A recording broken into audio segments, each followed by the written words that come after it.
Like and subscribe on the way, in the door.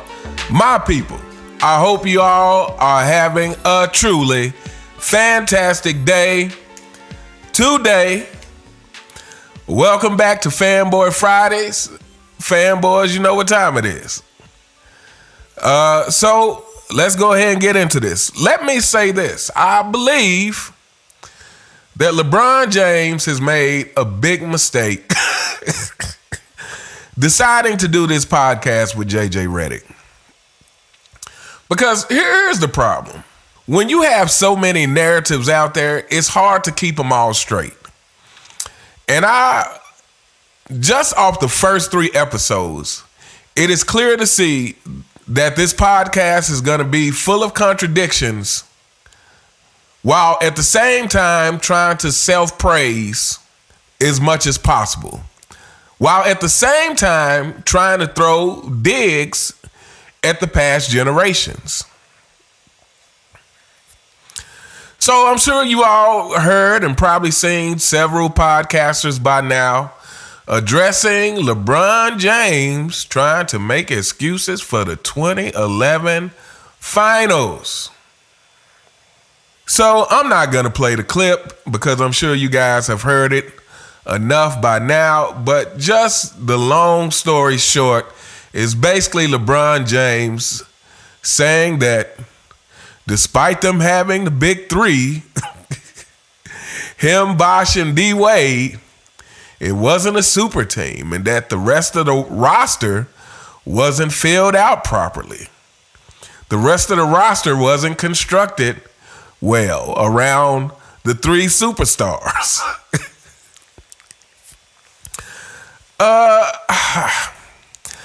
I'm puzzled.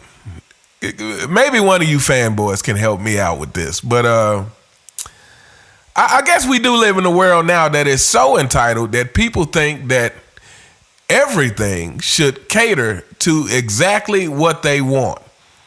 And this is LeBron James. It's not enough that you got D-Wade and Bosh, but the rest of the roster needs to be filled out exactly to suit your needs. I mean, I think LeBron James, at this point, he would like to handpick the roster from 1 to 15. And if it's up to LeBron James, I'm sure that those spots would be filled with all the superstars in the league, and they would just play against all the role players. I mean, what are we talking about? You had D-Wade, and Chris Bosh, superstars. Michael Jordan never had another superstar on his team.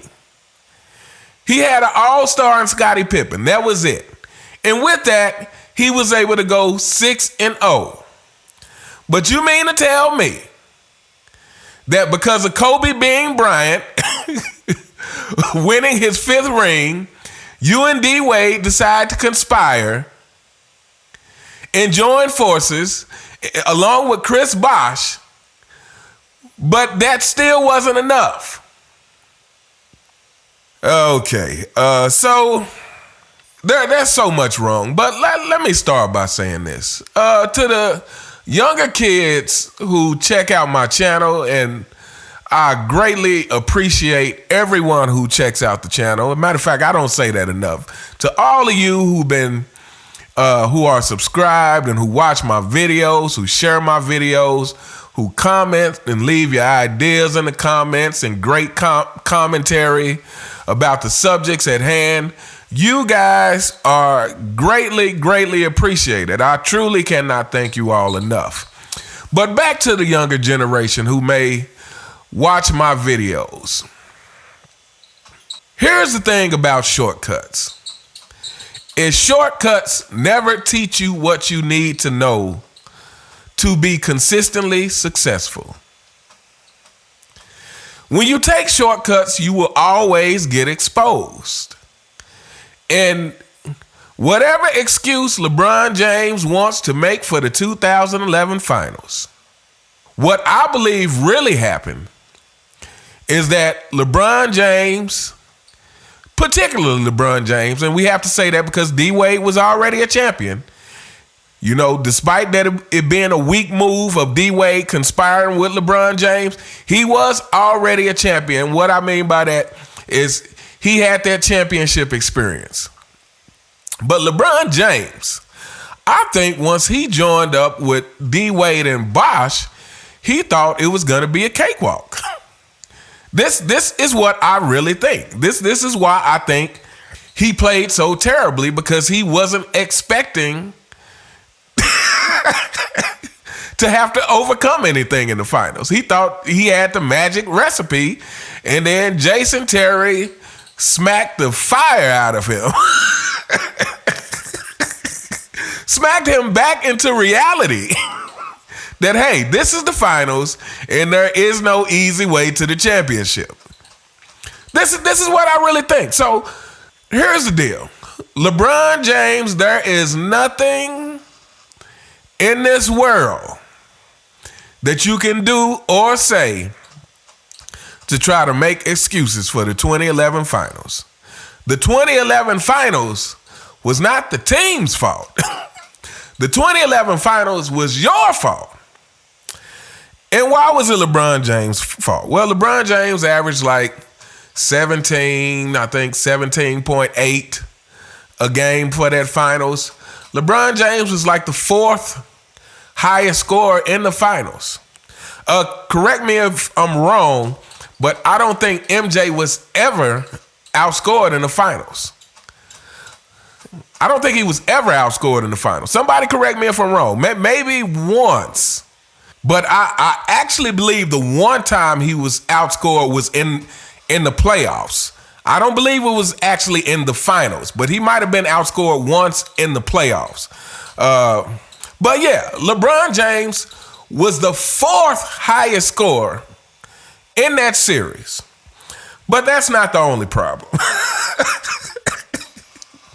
Let's look at LeBron James in the fourth quarter of those series. Game 1, LeBron James scored 5 points in the fourth quarter, while D-Wade scored 7. Game 2, LeBron James scored 2 points in the fourth. Game 3, LeBron James scored 2 points in the fourth.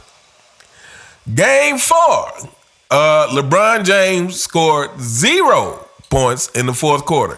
Hey, fanboys, this is your king. This is who you are defending every day in the comments. Game 5, LeBron James scores 2 points in the fourth quarter. Game 6, LeBron James actually scored 7 points in the fourth quarter. This was a complete failure. And again, I believe this is the result of thinking that you took a shortcut that you weren't going to have to do a lot of work. I mean, game 4 and 5, Jason Terry scored 8 in the fourth quarter. Dirk Nowitzki never scored less than 8 in the fourth quarter. So he was actually doing what it took to win. And it wasn't always pretty. But again, a lot of times it just comes down to who wants it more. And not just who wants it more, but who's willing to put in the work for it.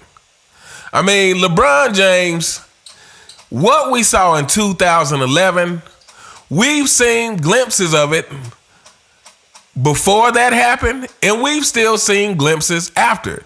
LeBron James just does not know how to consistently play with intensity for 48 minutes or however minutes he plays. He does not know how to consistently play the whole entire game.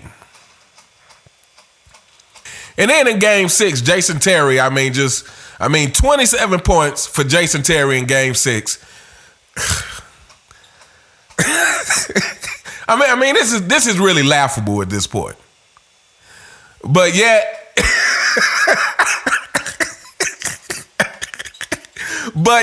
it's because the rest of the team because y'all didn't have the right pieces with the rest of the team. Okay. Yeah, we are in a different world today, people. Fanboys, your world is going to come crashing down. That's all I have to say. This podcast by LeBron James was a terrible idea.